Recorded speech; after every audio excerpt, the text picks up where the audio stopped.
Hello guys, Crispy here and welcome back to another video. This one, my friends, I'm going to be testing a GeForce GTX 1650 Super in Forza Horizon 5. This one is the Asus Phanteks OC model of the card. It doesn't really have a very good cooler. It's one of the entry-level models from Asus. And, well, I am not overclocking it. It comes already overclocked out of the box, as the name suggests. We're running it with the latest Nvidia drivers, as usual, 512.95 at the time of recording this video. You can check out all of the GPU specs right here. It's a 4GB GDDR6 GPU, and it released back in 2019. And over on the left, we're pairing it with a Ryzen 950-900X and 32GB of RAM to avoid CPU bottlenecks. But you will get the same FPS if you pair this card with like an i5-9400F, for example. You don't need a beefy CPU to not bottleneck a 1650 Super. Let's get into it, shall we? Shut up. Settings. Option highlighted. Difficulty. This guy Option always 1 of 9. talks Control at the type. beginning of the game. Button. I bet there's somebody out there saying the same thing about me. This guy always talks during the benchmarks. God damn it. Okay, anyways. So 1080p resolution. To start this off, we're also going to test this one at 1440p, 4K, and 8K. I can tell you right away that 8K is not going to be great, but yeah, high settings. And we're also going to test it out on ultra settings. I'm not going to test extreme because extreme is just the same as ultra in terms of visuals, but it's more intensive, of course. All right, here we go. And at 1080p high settings, I don't expect the 1650 to struggle, of course. Like the 980 is pretty similar in performance to this card, and we tested it a couple of weeks ago. It did really, really well. It is a little bit stuttery, probably just at the beginning here. It's probably rendering in new stuff. But you know what's great about this card? That power consumption! Okay, of course. That was bound to happen, guys. It always happens in my videos, so it's a little bit of a different weather here. We got some fog at the distance there. Interesting, but it doesn't seem to affect our FPS, by the way. But yeah, I really like the power consumption on this card. Look at that. 85 watts right now at 1080p high settings at under 99% utilization. At higher settings, it will go up a little bit, or at higher resolutions. That's just some weird behavior here in Forza Horizon 5. But this GPU is actually rated for 100 watts of power, so it doesn't consume a lot. Ouch, that was rough. Okay. Yeah, basically with the 1650 Super, you can play every game out there at 1080p, like medium to high settings, maybe even higher than that sometimes.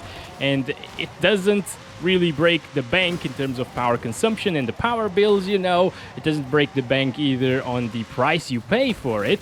Damn it.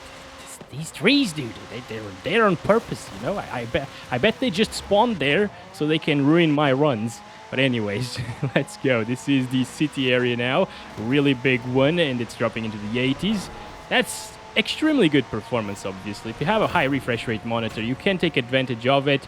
Not fully, of course, but in a car game like this one, driving the game or racing title, you don't really need 144 FPS, you know.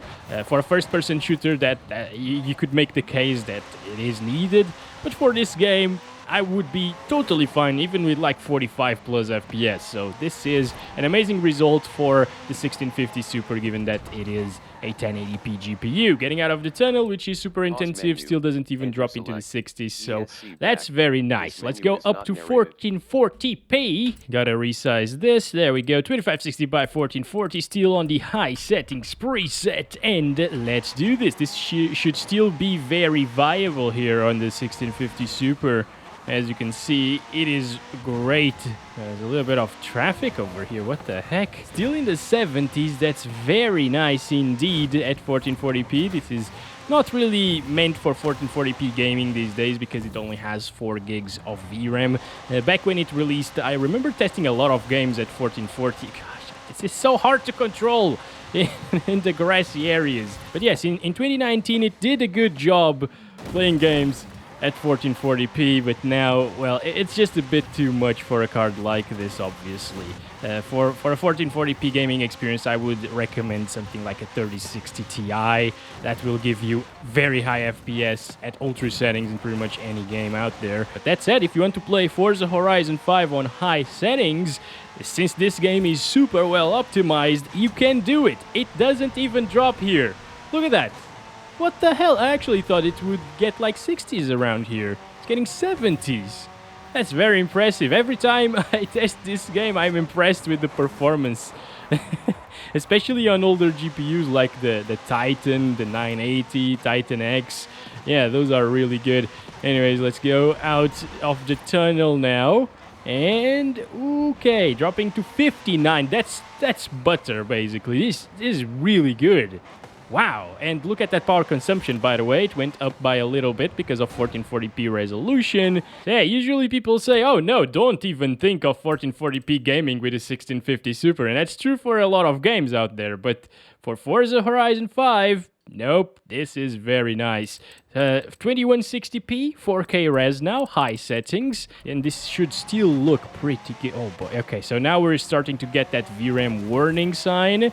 Which is just a little bit annoying, but it's not really that bad. It doesn't really stutter or anything. That just shows up every once in a while, and it can get annoying. But gameplay-wise, it's super nice. As you can see, it still gets those 45 plus, at least here, that I was telling you about. Really, really like the experience here with 40 FPS still. And that's, you know, it's performing kind of similar to the GTX 980 that we tested a couple of weeks ago. Oh my god, I can't control this. This is so weird. Oh boy, okay.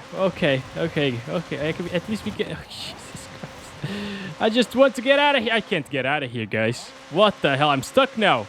I am stuck. Are you kidding me? Oh, it's starting to move. Oh, thank you. Finally. 4K, it's super sharp and detailed. Unfortunately, the textures and stuff aren't really that great. And you can see that the vegetation at the distance isn't really that good looking. For example, right there. But it's still pretty good. It's super sharp, guys. And it doesn't even drop into the 30s right here. That's impressive as heck. Wow. We lost our license plate right now, by the way. What the heck? No more GT710 for the win. That's sad. Okay. Anyway, sorry, buddy. Let's go. Take a look at entire city 42. Not bad. And getting out of the tunnel. Oh boy, it barely drops for some reason with this GPU. Like, we are used to seeing huge drops there getting out of the tunnel, at least with older GPUs, but not with the 1650 Super, which is pretty impressive. Okay, so this is 8K now. Obviously not a good idea. And I'm just gonna resize this once again. Yeah, that's still very small, but we can still play around like this, right? Maybe? Can I show you? Okay, high settings preset at 8K. Remember, this is oh my god, 4K monitors, basically.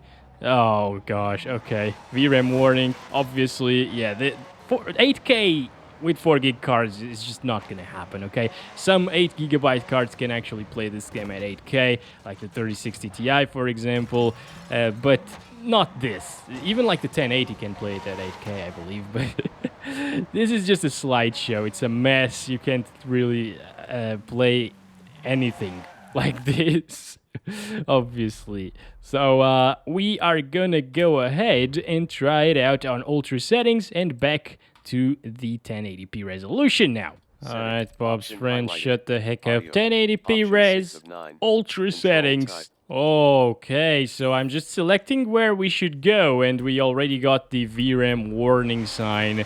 So that's the first one. Hopefully it won't happen again, by the way, but I think this game actually consumes a lot of VRAM at ultra settings, so yeah, we will probably see that happen a little bit more often as well. That's a bit of a shame, because it's annoying. I wish we could actually disable it, because it doesn't really stutter when that happens, and doesn't really stutter whatsoever, actually, if you run out of VRAM in this game. We gained those lens flares or reflections. Look at that. That looks actually pretty damn nice, especially at higher resolutions.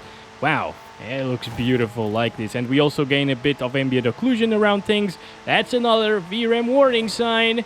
Okay, starting to get a little bit annoying, you know, because it's been like, what, 15 or 20 seconds since the last one. If it happens more often, well, I can't really recommend the ultra settings, but if it didn't really show up, you wouldn't even know that you are running out of VRAM without an on-screen display like the one we're using right now, of course. It is very playable. My god, that was so close. Okay. Also, on ultra settings, these forest areas start becoming a little bit intensive as well, by the way. vegetation gets more intensive because, well, it's just more detailed overall, especially at the distance. You can see that it doesn't look bad like it did on high. So it's not 60 FPS anymore, but it's still extremely nice and smooth-ish. You know, it doesn't really stutter, so I could still play the game like this, even though it drops into the 30s at times. It's okay. It feels all right, and you do get that extra visual fidelity. So if you don't really absolutely need the 60 plus FPS experience all of the time, this is a very nice option. I think I would still go for 1440p high instead of this, because it's just a little bit more detailed because of the extra crispiness. Damn, it drops there. So I was expecting a little bit better performance at 1080p Ultra. After all, we saw like 100 plus on average at high, and then less than 60 on Ultra. That's a huge difference. And now 2560 by 1440 Ultra settings still. Let's see how it goes. Ooh, already into the 30s. That shouldn't really be that good, honestly. Unless you lock it to 30 FPS and you don't mind the drops, the occasional drops when you get out of tunnels and stuff in this game. Or if you play at night, you know, at nighttime, when you get out of tunnels, the FPS don't drop. That's a bit of an advantage there, but why would you do that? I don't know. The game looks very gorgeous during the daytime. That's why I don't test it at night, by the way. I don't like it. Look at this. Oh my god. Okay. That sky is so blue and the grass is so green. I love it here. It's springtime, right? In Forza Horizon 5 right now.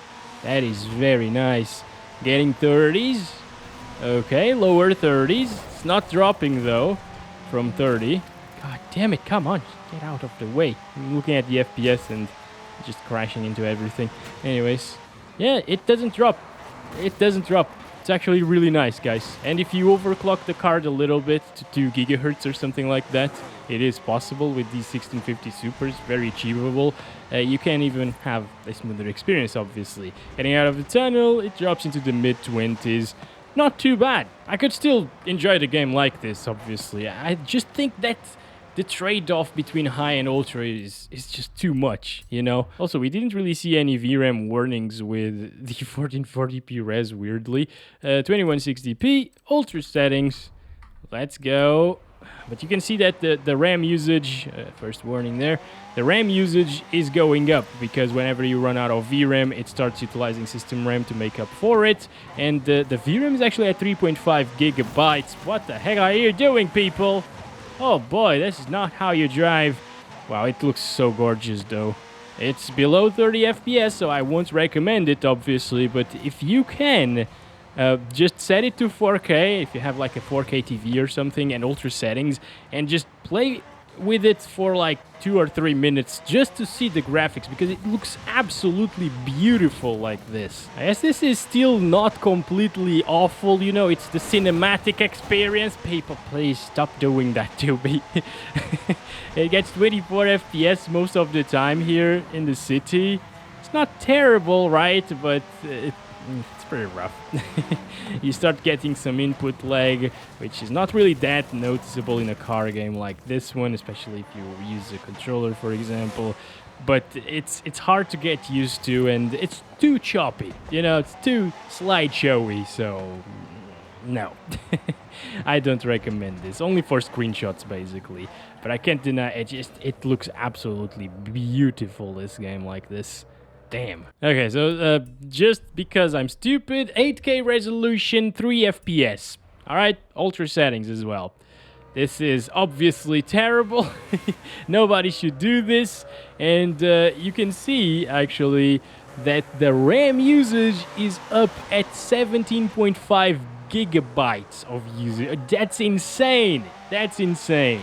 Let's just use the very low settings now. Gotta restart the game. Yes, I am restarting the game every time I change the settings. Not the resolution, though. Okay, it is absolutely terrible. Oh, wow. It's starting to look like a mobile game at this point on very low settings, which is great, you know. It's very low settings after all, so it should look bad and perform pretty well, which it does in lower-end cards, especially at low resolutions. Not here at 8K, but yeah. Anyways, I hope you guys enjoyed this video. Don't forget to like and subscribe if you haven't already. Just letting the car go, by the way. Oh boy! Okay. All right, it's fine. It's all good. I'll catch you guys in the next one very soon. Probably today still. I'm going to try to bring another video for you. And yeah, as always, love you all. Bye-bye.